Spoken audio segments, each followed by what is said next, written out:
How you doing? My name is Julianne, also known as Roadrunner. In 2022, I thru-hiked the entire Appalachian Trail northbound from Springer Mountain, Georgia to Katahdin, Maine. And today, I want to give some advice to all the new thru-hikers. Whether you want this advice or not, I'm here to give it to you now.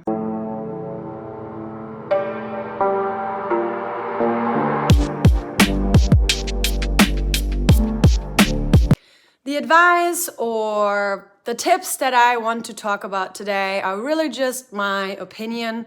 It doesn't really mean that you need to stick to any of the things that I'm saying. Honestly, the whole point behind what I'm about to say today is that you just need to have your own opinion. But I want to just kind of give you my 2, 5, 10 cents if that's even something that you're interested in. So, without further ado, let's get going. The first thing that I want to talk about is hike with what you are comfortable with.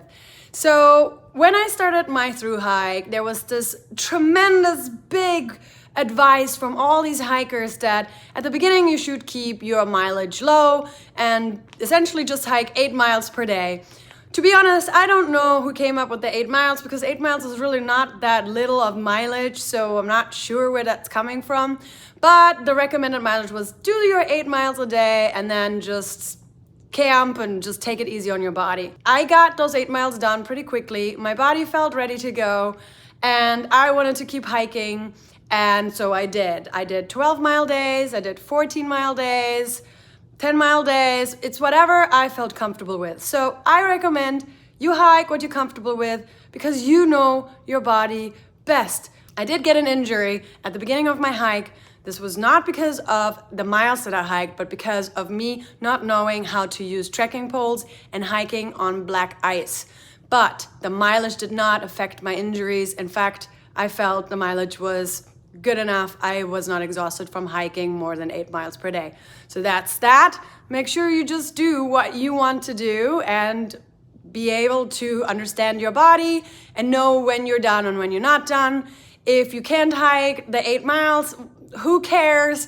Hike 4 miles, hike 3 miles, hike 14 miles. Like I said, do your own thing and you don't need to just hike 8 miles per day, honestly. Come on now.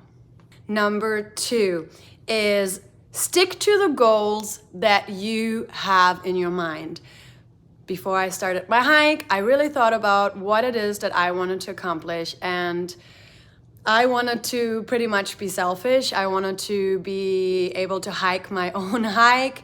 I wanted to be able to do what I wanted to do, hike as little or as much as I do, hike when I want to do and when I didn't want to hike.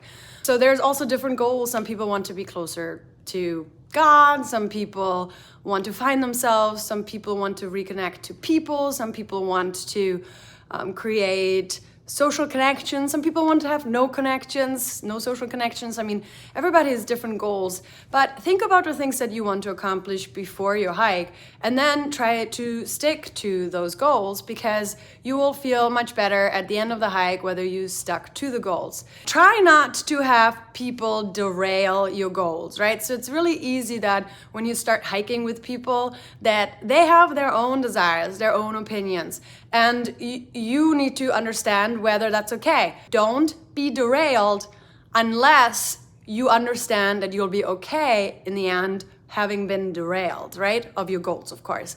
So for me, I started having a trail family and I enjoyed being around my trail family. I enjoyed doing a lot of different fun things that we did.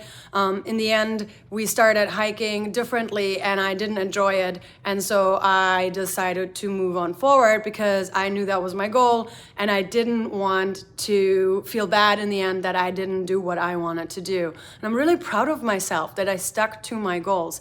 This is totally not hiking related, but I went to Europe a few years ago, and the number one thing that I wanted to see in England was Stonehenge. And that was my goal. I wanted to see Stonehenge. Like, there was no other choices. And then I went to Europe. I had a friend come with me. We went to England, and because of my friend, and I'm not blaming my friend, it's just things happen and plans are different, but I ended up not going to Stonehenge. And I remember when I came home, I felt horrible about the fact that I didn't do what I wanted to do. It was one of the reasons why I went to Europe, and I ended up not going to Stonehenge. So I was so disappointed. So when I started my thru hike, I knew that I could not stick to my goals and I needed to adhere to them, essentially. So do that.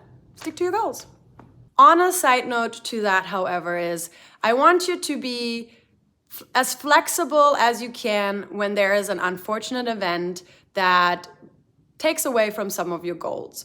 Because sometimes unfortunate events are actually good things in disguise. Meaning if you one day decided to hike 15 miles and then there was a rainstorm and you couldn't end up hiking 15 miles and you end up 10 miles, probably that was meant for a reason. And while I was on that trail, that happened so many times. Everything always happened how it should. Everything always panned out in a positive way. And normally, like, maybe I wouldn't get into town the day I wanted to, but the day I did get into town, there happened to be this one person or this trail angel who was able to drive me into town. So be flexible, but to the point of understanding, was this just being flexible or was this something that went against my core desires of what I wanted to accomplish in this hike? Number 3, and you've heard me talk a lot about fear-mongering. So my advice is don't listen to fear-mongers. What are fear-mongers? I think it's people who are trying to make things worse than they are. People have their different opinions about why people do this. Some people try to warn you about something that's coming up that's scary and they want to protect you. Some people believe that fearmongers want to scare you because it makes them look good, that they were able to accomplish something really difficult and you better be prepared for the really difficult thing that they were able to accomplish, such as people talking about just wait until you get into the whites. It'll be so different from everything you've done. And that's just an example. Or the advice of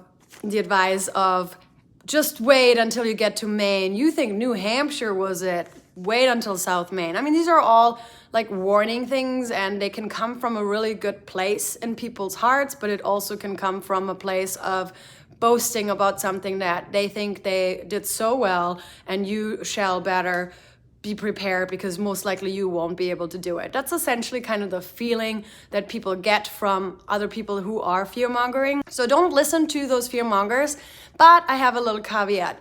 Do listen to them, but with a grain of salt, because fear-mongers make you be aware of something that's coming up, right? So somebody might say, well, this climb is really intense. Just watch out for all the things. And so what you'll do is you'll be prepared for an intense climb.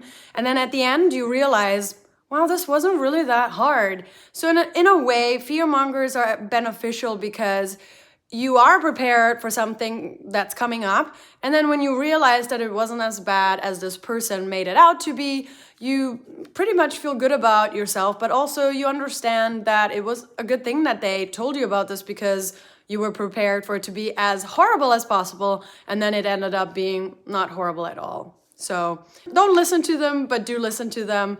But, knowing that probably it's not going to be as bad as they said it would be. My 4th and final advice for future thru hikers is be open to have a friend or a trail family on your thru hike. Some people decide to thru hike because they don't want to be around any people and they want to be all by themselves. And that was kind of me when I started to do my hike. I didn't want to be around people. I thought I was going to be on the trail by myself, just really being alone and being comfortable in the alone. And to be honest, I'm very comfortable being alone. However, I started having a trail family, and I found that having a trail family helped me feel even better about the hike. I would hike alone throughout the day and then meet my trail family at campsites or in town. And it really created a sense of belonging. It made me feel safe because I knew that they were looking out for me and would be concerned if I didn't arrive at an agreed upon destination. So I knew I was safe. I had people that I could share laughter with and experiences with. I would have to say, going to monumental moments such as like visiting Klingman's Dome, hiking Mount Katahdin, I personally don't believe it would have been as wonderful or exciting if I had not had somebody to share this experience with. And I'm really fond of the quote, "Happiness is only real when shared."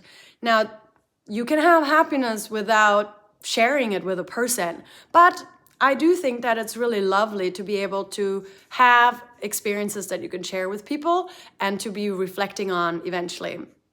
I do find that having a trail family guarantees a little bit more so that a person is able to finish the through hike. And I talked about this with one of my trail family members, Little Chap, a lot. He mentioned a lot that a lot of people who are able to complete the hike generally have a trail family. Not everybody. I know I'm gonna have some people say, "I did the whole thing by myself and I don't have no trail family." I get that. It's all right. Not everybody needs a trail family. I just would suggest being open to having a trail family or just a friend. I had a trail family at one point, and then in the end, I had one person that I hiked with, and I enjoyed it. I enjoyed having somebody with me and sharing the experience with.